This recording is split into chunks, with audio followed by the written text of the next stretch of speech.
Game 4, who you got? Well, I picked the Warriors to win this series in 7 games. There's no way that's going to happen, in my opinion, if they lose tonight. So I have to go with them tonight. I'm not feeling good about it because what I'm seeing from Kevin Durant is something special. Look, Kevin Durant and I obviously had a difference at the beginning of the season. I didn't know we had a difference until he said what he said. Yep. We've never had a difference since. I know his brother. His mama's a sweet woman who's been on this show. And I'm here to tell you something right now. Regardless of his moments where he gets on the media or he gets an attitude or whatever the case may be, Kevin Durant is one of the best people you'll ever see in professional sports. He's got his head on right. He's smart. He's decent at his core. He's a good person. And I'm here to tell you something right now. He is a superstar.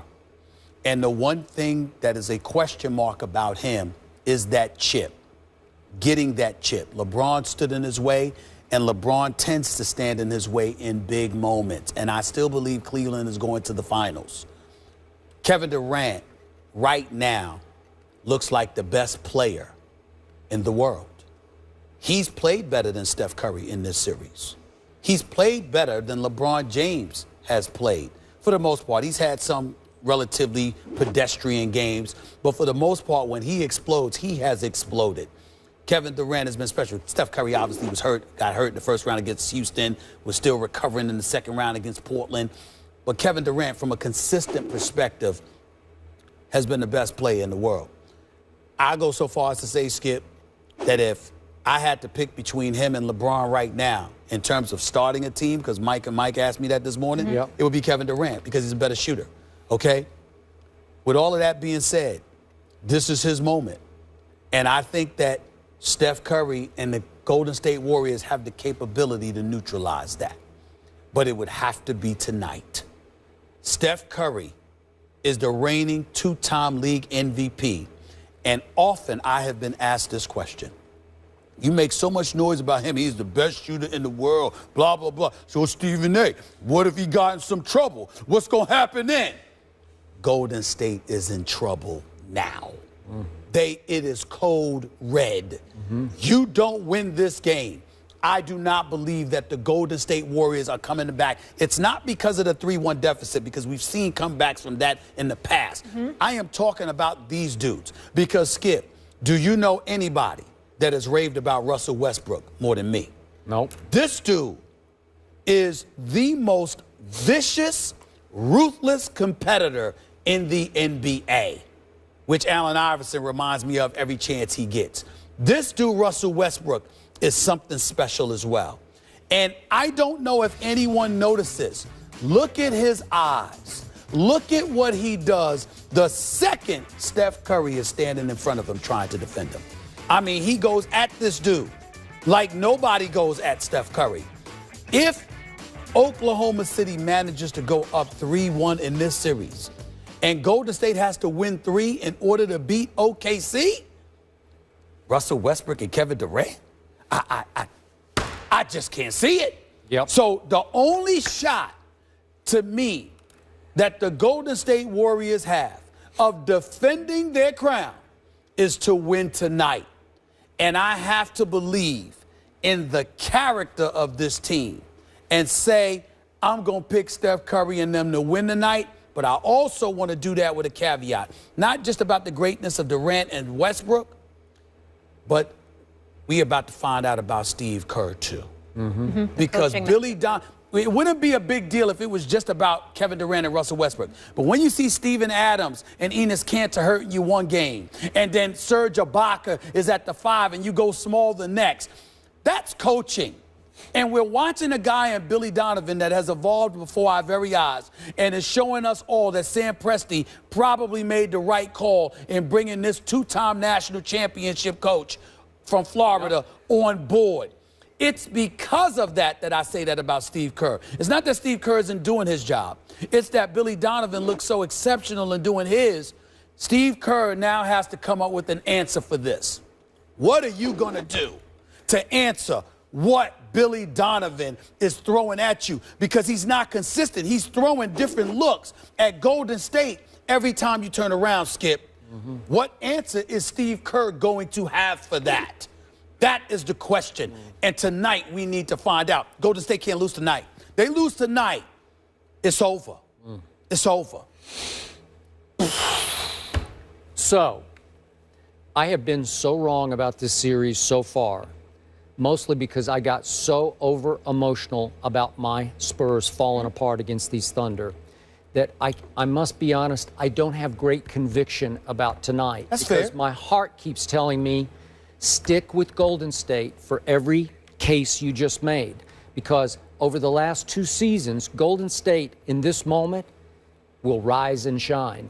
This is kind of when you start to write them off, you better look out because Steph Curry will say no.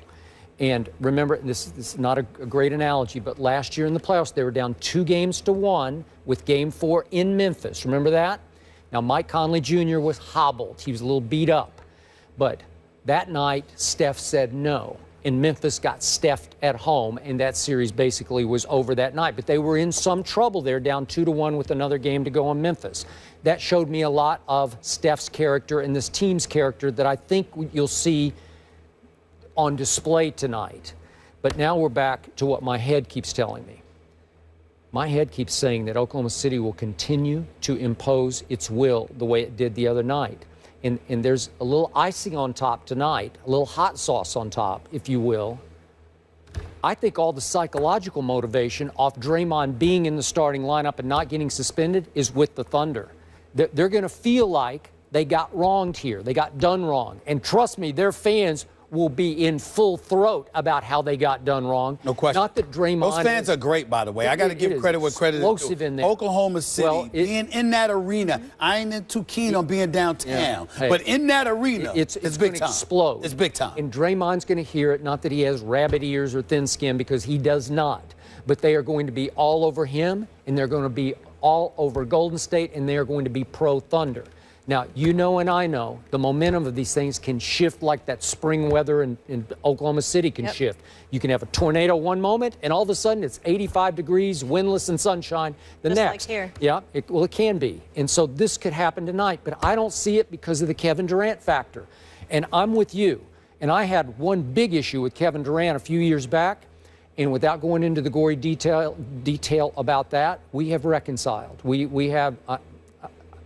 I like him a lot. Kevin Durant's a good guy. You know what? He's a good guy. He's a good guy. And right before your very eyes this year, I see him growing up as the leader of this team. I'm talking about the unquestioned leader of this team. I know Russell is the quarterback, and he's the guy with the ball in his hands for the most part. But I'm seeing real maturity in both of them, but especially in Kevin, that will manifest itself again tonight in ways that you talk about. Is he that guy you would build around? There have been 4 or 5 times a game over the last 10 games of these playoffs where Kevin Durant will make a shot where I'll say, that's just unguardable. Because he is so, I don't know how long. Is he 7'5" length? Listen. It's unbelievable. 6'11". I don't want to hear the 6'9" stuff. I know. I've stood right next to him. Kevin Durant is no 6'9". Yeah. Kevin Durant's about 6'11", and the wingspan's about 7'6". Yeah. And he's got a handle and can pull up from 30. Hey, and there's nothing to talk about there. There's nothing to talk about. Sort of semi-break the other night when they had him on the run, and Kevin just dribbles the ball up the floor and just pulls up and just drains it. You're finding, and it was over, man. It was like game over. Here's the beauty of it. We marvel at the greatness of Steph Curry, and he is great. He's the greatest shooter I've ever seen in my life. But Kevin Durant said something very, very profound the other day, and we all know it, but we never really say it because we don't think about it because we marvel at the shot makes that Steph Curry does. Kevin Durant said he makes a lot of bad shots. Very simple. But think about how, if you know the game of basketball, it's very, very complicated. Because on one hand, you want to give a cat respect for what he accomplishes, averaging 30, making the shots that he makes, etc.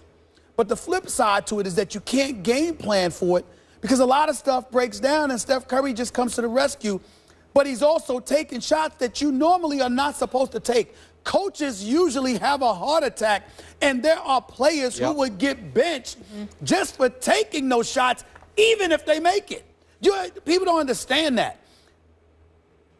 Steph Curry, the average player would get benched for attempting those shots, even if they made it. You wouldn't get a chance to make 5 or 6 the coach or 8. would think the guy should be drug tested. That's like, right. What happened? That's you're what out of your mind. So when Kevin Durant made that point, then, okay, you got to juxtapose that to a Kevin Durant. And what do we see? We see a guy fully capable of making perimeter shots because Kevin Durant is an elite shooter. But he shoots the right shots. He doesn't take he doesn't. a lot of – he takes contested shots, but for him, he's 6'11" with a 7'6" wingspan, so it's not that contested. Kevin Durant actually takes better shots.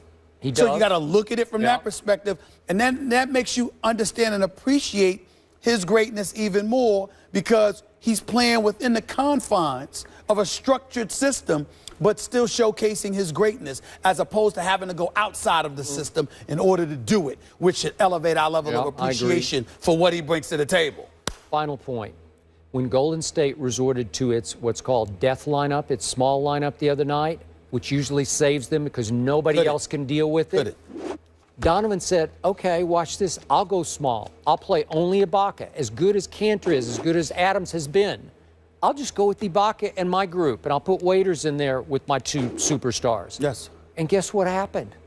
Golden State got run off the floor. That's a bad sign for Golden State. So not just Ibaka, Dion Waiters. That's what I say, yeah. I mean, he's been really good. Well, you know, this and team not only that, you ready for this prediction? If they make it to the finals, and it's Cleveland, because we don't know anymore if it's going to be Cleveland, Dion Waiters will play even better against Cleveland. Yeah, he would. Because he never felt like he was treated right there. Watch out. It all goes down in Skip's hometown. Tomorrow's show is going to be fun. We'll react to all of that. But we also have a series in the East, as Stephen A. just alluded to. So last night, Drake cheered his Raptors to a Game 4 win. How much trouble is his buddy LeBron in now that the series is tied 2-2? We get into it next.